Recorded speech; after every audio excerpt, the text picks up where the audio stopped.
Hello dear students, standard 11 maths chapter number 9 उसमें हमने last time 9.1 and 9.2 clear किया था, जिसमें आपने पढ़ा था AP means simply common difference. Common difference means difference common means दो टर्म के बीच का डिफरेंस सेम मिल रहा है आपको, तो वो सीक्वेंस हो जाती है एपी। वो सीक्वेंस को हम क्या बोलते हैं? एपी। अब ध्यान रखो, सीक्वेंस को आप एपी बोलते थे, वैसे ही आज पढ़ना है जियोमेट्रिक प्रोग्रेशन मतलब जीपी। तो कौन सी सीक्वेंस को हम जीपी बोलेंगे वो भी देख लेते हैं। तो जैसे यहाँ पे हम कॉमन डिफरेंस चेक करते थे, वैसे ही यहाँ पे आपके सामने तीन सीक्वेंस मैंने रखी है, उसमें आप कॉमन डिफरेंस चेक करो। 4 - 2 2 होता है, 8 - 4 4 होता है, 16 - 8 8। तो आप बोलोगे सर ये एपी नहीं है, ये एपी नहीं है। एपी इसलिए नहीं है क्योंकि कॉमन डिफरेंस नहीं मिल रहा है आपको। यहाँ पे भी ट्राई करके देख लो, कॉमन डिफरेंस नहीं मिलेगा। बट यहाँ पे आप एक काम करो, रेशियो चेक करो। क्या चेक करो? रेशियो।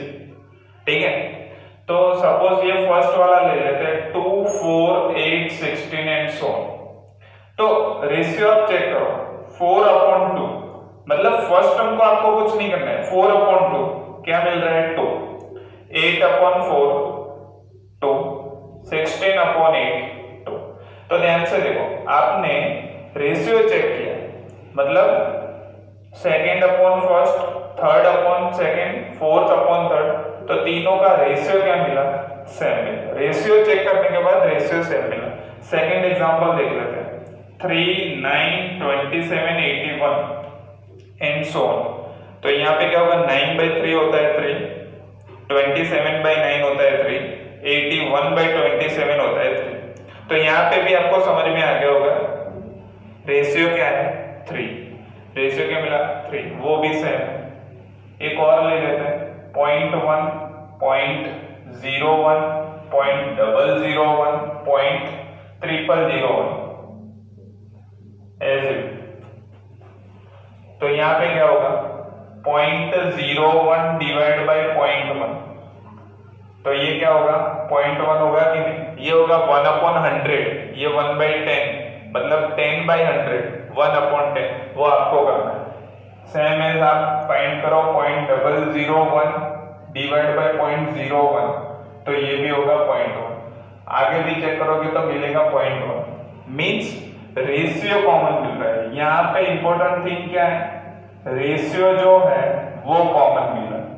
जो आप एपी में डिफरेंस कॉमन लाते थे, वैसे ही अब समझ में आ गया होगा आपको कि geometric progression, GP means geometric progression, कौन से सीक्वेंस को हम जीपी बोलेंगे?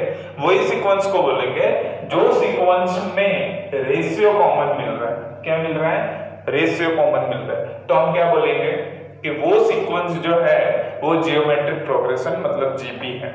चलो अब बात करते हैं जीपी में अंदर थोड़ा और इसका इंट्रोडक्शन देख लेते हैं। तो आपके पास फर्स्ट टर्म है ए, ठीक है।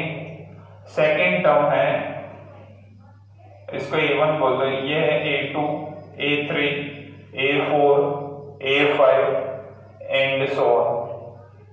ठीक है, चलो ये कौन सा है? जीपी के टर्म्स है।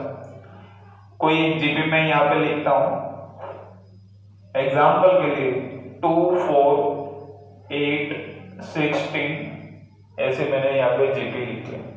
देखो 4/2 8/4 16/8 ऑल आर 2। अब ध्यान रखो, रेशियो को हम आर से डिनोट करेंगे, स्मॉल आर से। रेशियो को हम किससे डिनोट करते हैं? स्मॉल आर से। अब जैसे एपी में आप क्या करते थे, एक बार फिर से याद करवा दो आपको, 1 3 5 7 9 ये एपी है। 3 - 1 2, 5 - 3 2, 7 - 5 2, 9 - 7 2 मीन्स एरिथमेटिक प्रोग्रेस। तो इसमें आप टर्म्स को क्या लिखते थे? A plus D, A plus 2D, A plus 3D, A plus 4D 150 ऐसा लिखते हैं। ठीक है, तो कोई भी एपी ये वाले फॉर्म में हो सकती है।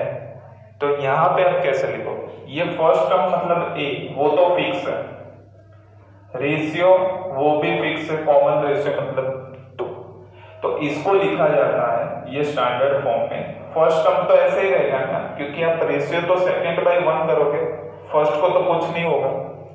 सेकंड होगा a इंटू आर, थर्ड होगा a into r square, a into r cube. ध्यान से देखो, a इंटू आर करके देखो, 2 2 जा 4 हुआ, 2 स्क्वायर 4, 2 जा 8, 2 क्यूब 8, 2 जा 16, मिल रहा है कि नहीं।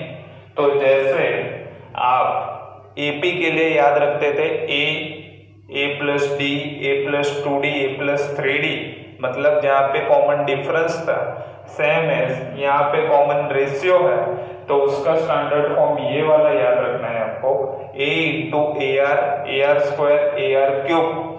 तो इसका nth टर्म क्या होगा बोलो, सपोज मैं ऐसा बोलूं nth टर्म क्या होगा, तो ध्यान रखना सेकेंड टर्म में r का 1 पावर, थर्ड टर्म में 2 है, फोर्थ में 3 है, तो n में क्या होगा, ध्यान रखो, समझ रहे हो मेरी बात। यहाँ पे देखो सेकेंड टर्म है तो यहाँ पे 2 माइनस 1 1 है, यहाँ पे थर्ड टर्म है फर्स्ट सेकेंड थर्ड, तो 3 माइनस 1 2 1 है, यहाँ पे फोर्थ है तो 4 माइनस 1 3। तो यहाँ पे मैं अगर n टर्म बोल दूं तो इसको मैं कैसे लिख सकता हूँ, a into r raise to n minus 1, means हमारे पास जीपी का फॉर्म मिल गया, a are square a are cube up to a r raise to n minus 1, ये हो गया आपका nth term.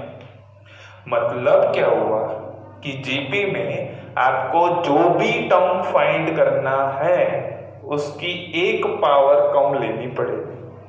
For example if I से 2 4 8 16 का 10th टर्म फाइंड करो, ये मैं अगर जीपी है बोला है, अगर नहीं भी बोला है तो आपको समझ जाना चाहिए यहां से कॉमन रेशियो है तो जीपी होगा। तो 2 4 8 16 का 10th टर्म कौन सा होगा, तो मैंने क्या बोला, nth term a into r raise to n minus 1, जैसे बोला ना मैंने, ईपी में क्या होता था, an equal to a plus n minus 1 into d, याद है कि नहीं।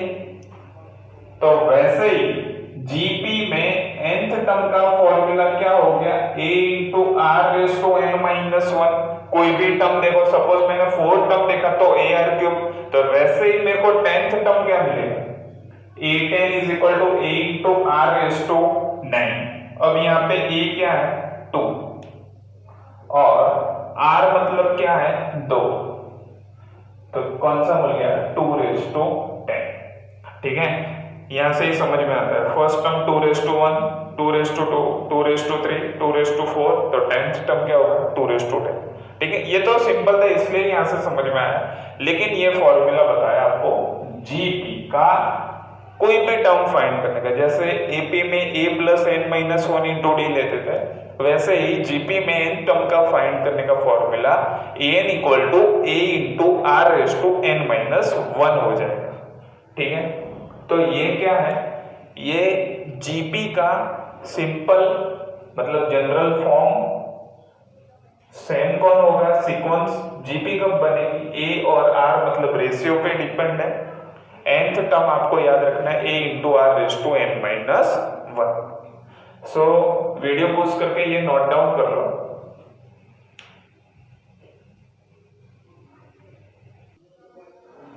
अब जैसे एरिथमेटिक प्रोग्रेशन में आपने सम का फॉर्मूला देखा था n/2 2a plus n minus 1 into D, वैसे ही जीपी में सम क्या होगा, ध्यान रखना इसमें थोड़ा सा चेंज है, ध्यान रखो। आपके पास सीक्वेंस ऐसे टाइप की होगी a plus A R, plus क्यों लिखा, सम चाहिए ना मेरे को, ऐसे ही चाहिए, a plus A R plus A are square plus A are cube and last term होगा A R raise to N minus one. ये हो गया एस एन, इक्वेशन नंबर 1 दे दो। चलो अब मैं डिराइव करके दूंगा, आपको तो सिर्फ लास्ट फॉर्मूला ही याद रखना है। यहाँ पे डिराइव इसलिए कर रहा हूं कि अगर आप मतलब शायद भूल जाए या फिर एमसीक्यूज में आपको काम आ सकता है। इसको अगर मैं ऐसा बोलूं कि r इक्वल टू 1 है, मतलब कोई भी जीपी का, ध्यान रखना मेरी बात, कोई भी जीपी का कॉमन रेशियो 1 है, कॉमन रेशियो 1 है, तो सम क्या होगा?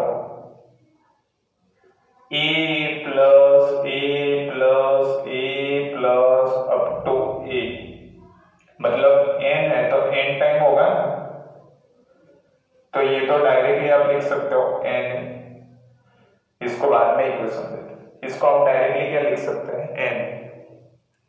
और अगर r 1 नहीं है, r 1 नहीं है तो r कुछ भी होगा ना, तो यहां से मैं दोनों साइड r को मल्टीप्लाई करूंगा, मतलब 2 है तो 2 को, 3 है तो 3 को। अगर मैं r से मल्टीप्लाई कर रहा हूं तो ये क्या हो जाएगा? a इंटू r, ध्यान रखो इसको मैं r से मल्टीप्लाई कर रहा हूं, r into s raise to n, a into r square, a into r cube, a into r raise to 4 up to a into r raise to n हो जाएगा ना। r से मल्टीप्लाई करोगे तो r से मल्टीप्लाई करो, +1 -1 चला जाएगा, बचेगा n। मतलब क्या हुआ? फर्स्ट टर्म है तो ar, फिर फोर्थ टर्म है तो ar raise to 4, n term है तो ar रेज टू n, ठीक है। इसको मैं 1 दे देता हूं, इसको मैं 2 दे देता हूं और 1 - 2 कर रहा हूं, ध्यान रखना। तो लेफ्ट हैंड साइड क्या हो गई? Sn minus r into Sn, और यहां पे क्या होगा? a माइनस ar, यही होगा ना, सॉरी इसको नहीं, इसको 1 बोलो और इसको 2, तो यहाँ पे क्या होगा? Sn माइनस r Sn, तो a माइनस यहाँ पे क्या है?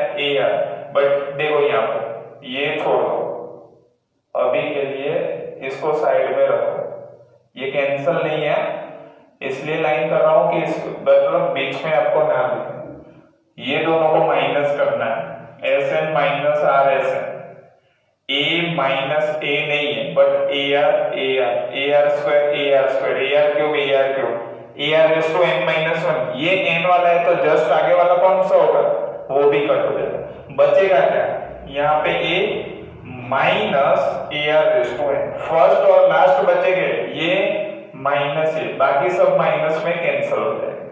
तो यहां से ध्यान रखना, Sn मेरे को चाहिए कॉमन निकाल दो, a कॉमन निकालो, तो आपका Sn का फॉर्मूला हो गया a into 1 minus r raise to n upon 1 minus r। This is the required formula for finding sum to the n terms of any geometric progression.